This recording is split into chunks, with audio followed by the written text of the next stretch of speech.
Good morning children's. मैं 10th class के बच्चों को संस्कृत का सेकंड चैप्टर समझा रही हूँ।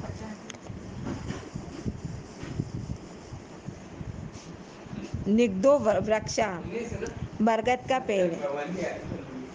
इसमें आपको प्रकृति ही पर्यावरण है, उसका असंतुलन पर्यावरण के विनाश का कारण है। पर्यावरण शब्द परि प्लस आवरण, इन दोनों शब्दों से मिलकर बना होता है। इसका अर्थ होता है हमारे चारों ओर स्थित आवरण ही पर्यावरण होता है। पर्यावरण के विनाश से उत्पन्न जो समस्याएं आती हैं उसमें ओजोन परत का विनाश एक प्रमुख समस्या होती है। इसका मुख्य कारण वनों का व्याप रूप में विनाश भी है। सांस्कृतिक साहित्य में भी प्राचीन कला से ही पर्यावरण का संरक्षण के प्रति जागरूकता दिखाई देती है। यही इसी विनाश का आश्रय लेकर कथन में किया गया। हम संस्कृत का ही चैप्टर पढ़ना है। इसमें न्यू ग्रोथ वृक्षा यानी बरगद का पेड़। कश्मीर ग्रामे एक प्राचीन विशाल चा न्युग्वृक्ष अस्ति। किसी गांव में एक प्राचीन और विशाल बरगद का पेड़ था। सा पशु पक्षी बहुवृक्ष जीवात्म मनुष्यभ्यम अपि नित्य बहुपर्का अस्ति। वहाँ वृक्ष पशु पक्षी अनेक प्रकार के जीव जंतु और मनुष्य के लिए हमेशा उपकार वाला रहता था। पार्थिक तस्य वृक्षा छाया पत्रे भक्ष्मी मग्या प्रेश। इसमें वो राहगीर, पार्थिक मतलब होता है राहगीर, राहगीर जो यानी चलने फिरने वाले, जिसको उस बरगद के पेड़ की छाया के रास्ते का भोजन खाकर और रास्ते की थकान को दूर करते थे। पशु छाया वृक्षार्थी आश्रयति, और वो क्या करता था, उनको छाया देता था। पक्षी तस्य सासुक निरंत विस्मय वसंती स्म। पशु की छाया के लिए इस वृक्ष में आकर सहारा लेते थे।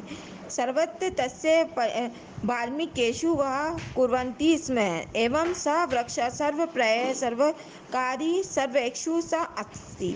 उनकी शाखाएं भी अधिकतर हो जाती थी। वृक्ष की छाया के रास्तों का भोजन खाकर थकान भी दूर करते थे। पशु की छाया के लिए इस वृक्ष में सहारा लिया करते थे। पक्षी उसे शाखाओं के डालियों में घोंसले बनाकर भी रहा करते थे और सांप बिल बनाकर रहते थे। इस प्रकार से वह वृक्ष सभी पे प्रिय, सभी कल्याण के लिए सभी चाह करते। तस्य न्योगत वृक्षस्य शाखलाए एका कग बहुल वसंती। उसमें क्या था, उस बरगद के वृक्ष में एक कौवा रहता था। कश्चित् दिने सा वास्य कस्मित् स्मक तस्य दृष्टवान एवं उचेत अत्रवान हे वध स्मित व्राचा। किसी दिन वे कौवा कुछ याद करता हुआ इधर उधर देखकर जोर जोर से चिल्लाया, हे वृद्ध यानी हे भाई, श्वेत वचन सुनो मेरी बात। अहम अस्मे वृक्षा चरित्र वसामी। मैं वृक्ष पर बहुत समय से रहता हूँ। अस्य सप्त ममे अधिकारी बद्धते अस्य मद वृक्ष इति कस्य ध्वनि ग्रंथ असि। वो बोल रहा था, हे भाई सुनो, मैं इस वृक्ष पे बहुत समय से रहता हूँ, इसलिए इसके ऊपर केवल मेरा अधिकार है। ये वृक्ष मेरा है। कौवे की आवाज क्रमशः अंतरिक्ष को छूने लगी। कक्कस्य रट ध्रुश्य वृक्षस्य समीपम चतन वृक्षस्य डायमन वृक्षस्य क्रोत्रोत निवसन्ति च सर्व प्राणिस् पशु दक्षिण समत्र अत्र तेषे मध्ये प्रथम सर्वफटमेन कुर्वेन न्यादेश पितृ महा कलदीप अहम अत्रे निवासमी अतोष वृक्ष मध्य इति। कौवे ने चिल्ला के जैसे ही सुनकर वृक्ष के पास घुसता है। वृक्ष के आगे उड़ते हुए वृक्ष के कटोर में रहने वाले सभी पक्षी, पशु पक्षी, सांप वहां आ जाते हैं। तत्शाखात सक्यंत चा कीट पक्षी मध्य अभ्यंती सभी अत्रत्र आत्मो वृक्षा मम्य इति अस्ति। और वो बोलता है उनसे कि कीड़े मकोड़े सभी अपने पुत्रों के साथ में बहुत सालों से यहाँ रह रहा हूँ, इसलिए ये वृक्ष पे क्या है, मेरा अधिकार है। अंतर शुक्ल अस्य वृक्ष फलानि खादानी च जमत्र अहम नन्य दुष्यंत पश्यंत मदमामी एवं न्याय ग्रुद वृक्ष उचित इत्मानि। तत्पश्चात तत्राति अप्रमेति क्रमः कीटनाशक तम तरु असिद एवं इतर वृक्षापि अधिकार गुष्मय विरसत आक्रमण।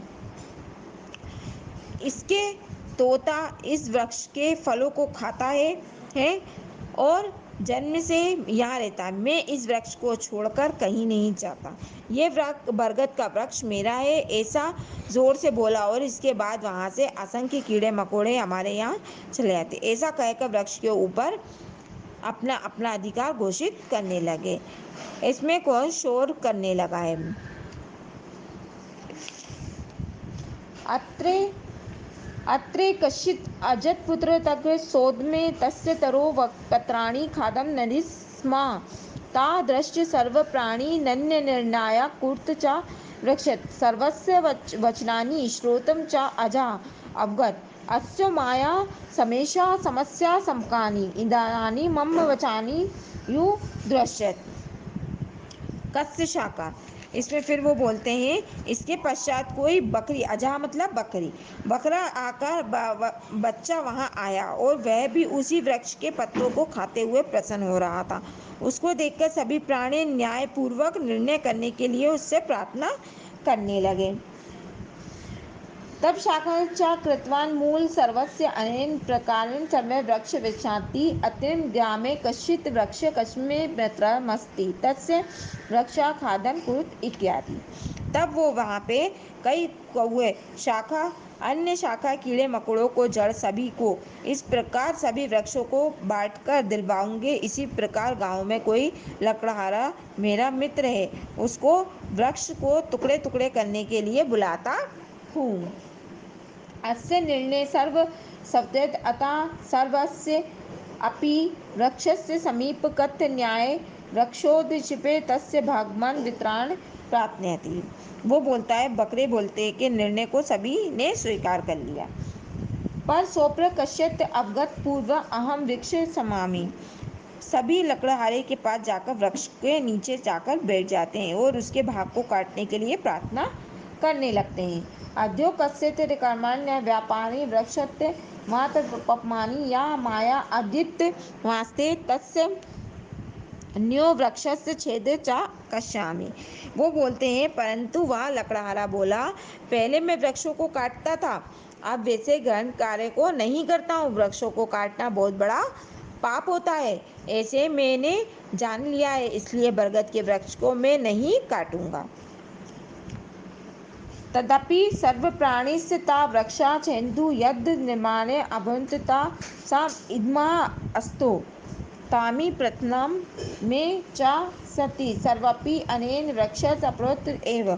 अब वो बोलता है कि फिर भी सभी प्राणियों ने उस वृक्ष को काटने के लिए जब जिद की है, तब बुद्धि में बोला, न कोप्रस्यति न अप्रकोद वरुदेव च वृक्षन्ति।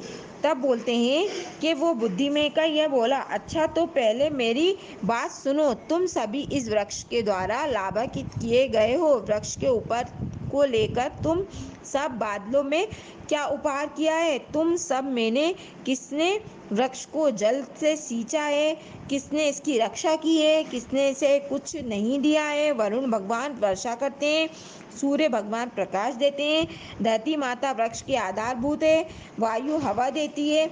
वे सभी वृक्ष को पालते पोसते हैं और रक्षा करते हैं, उन पर सब पे कभी भी मेरा अधिकार है ऐसा नहीं कहा।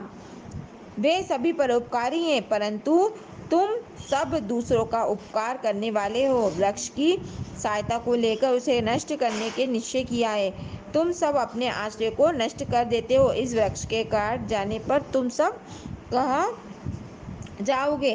ये सुनकर पशु पक्षी कहा, सच है, हम सब अपने कर्तव्य को भूलकर अधिकार के लिए हल कर रहे हैं। वृक्ष प्रकृति के द्वारा दिया गया वरदान है, वह किसी भी प्रकार संपत्ति नहीं है, वृक्ष पर किसी का अधिकार नहीं है। हम सबको मिलकर इसकी क्या करनी चाहिए, रक्षा करनी चाहिए, उसको बढ़ावा देना नहीं चाहिए, विनाश कर देना चाहिए। ऐसा दृढ़ निश्चय किया और निश्चित रूप से सभी मनुष्य को इसकी सत्र हो गई।